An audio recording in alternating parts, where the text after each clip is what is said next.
guest is a woman who has gone through a total body transformation. She was first introduced to us on TLC's My 600-Pound Life. Let's take a look. This is Marla's last chance. If she doesn't stand up now, she'll be in this bed until she dies. Marla, you can do it. You want to count from 3? 1, 2, 3. There we go. All right. Keep pushing your weight up. Okay. I didn't think I could get up. Good God from Zion. We can't wait to show you how she looks now. Please welcome Miss Marla McCants. Yay! Yes, we can call you Miss Marla McCants because you did that. Yes. Miss Marla, you look amazing. 560 pounds in 2 years. My goodness. When did you know it was time to get the help that you needed? Oh, one day I got up to use the bathroom and I couldn't put any pressure on my feet. I couldn't walk.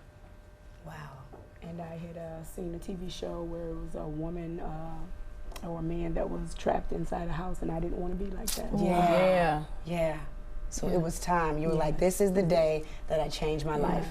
Well, Marla, you actually went from it being a struggle to just get up with help. We saw that in the clip, just to stand up briefly on a walker, to losing all of this weight. Girl, you look amazing. You really, really do. Thank you. Thinking about the weight gain, was there any one person or thing that you said that you attribute the weight gain to? Did something happen? Was there something traumatizing in your past? Yes, as Ayana always says, you have to get to the root of the problem. And the root of the problem for me was when my father was, I was molested. And then I was kidnapped by a high school sweetheart. Yeah, I stayed indoors. I didn't want to endanger anyone. I didn't want to endanger my children. I just stayed in, and food was my comfort. Food was my comfort. Thank you for your transparency. And you decided to have a surgical procedure in order to jumpstart your weight loss. Can you tell us about the process that you went through for that? Wow. Well, after listening to my caretaker, after getting that in my head that I needed one, because I was self-sufficient, I wanted to do everything myself, but I was trapped in a bed.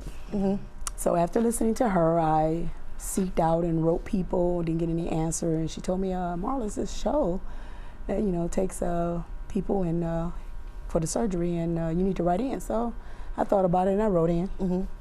They sent out a video. I videoed myself, and I got picked. Wow. I got picked. Wow. Yes. Marla, can you take us through your daily program mentally and physically? And now, I mean what you do now after you have lost the weight, because emotionally and mentally you got there. That's how you got there, emotionally and mentally, because you stayed in and you ate as food as comfort.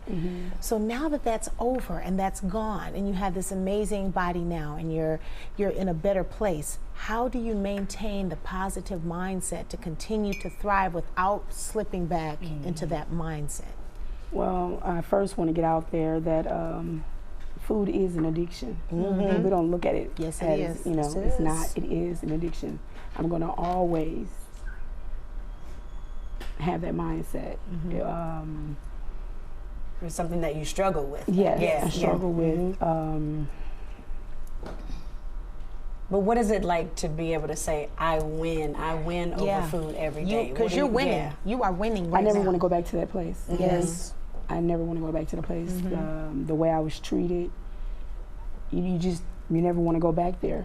It's lonely. Yeah. What do you say to people that are like, well, it's your fault that you were in that? Because if you don't know your story, you'll look at a show like that and say, well, how could they do that? How could they just eat all that food and do all of that? What do you say to those people to have a little bit more empathy for people who are going through it? Well, as you were told, I was told when you literally never judge a book by its cover. So, everybody has a story. Everybody has a route that they got to get to,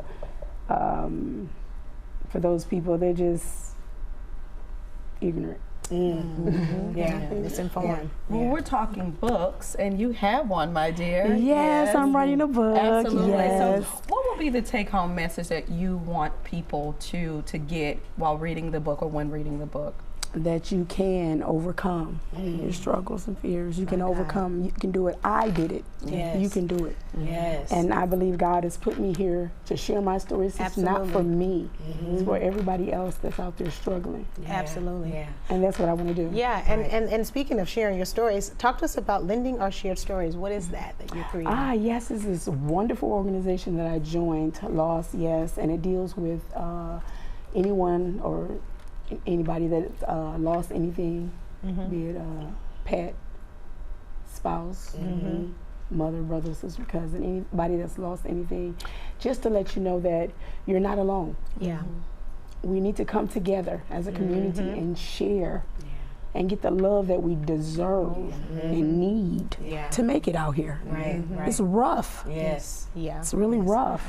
Talk about your faith walk and how God, you mentioned God when answering Quad's question, but how has the Holy Spirit, God, your source, helped you through this process when you have those human moments? Oh, Jesus. I've always, you just keep your faith. I never knew how I was going to get out of this. I knew I was. I knew this wasn't the life that he was, presented me with. The name of my book is going to be called Altered because I altered my life. I like that. No, that's right. Yes. So I tell anyone, keep your faith. Keep your faith. Don't give up. Keep your faith. Don't ever give And up. on that good note, we want to thank you so much for being here. Thank you for sharing your journey with us. Be sure to follow Marla on Instagram at truth_yourpoint in order to keep up with her.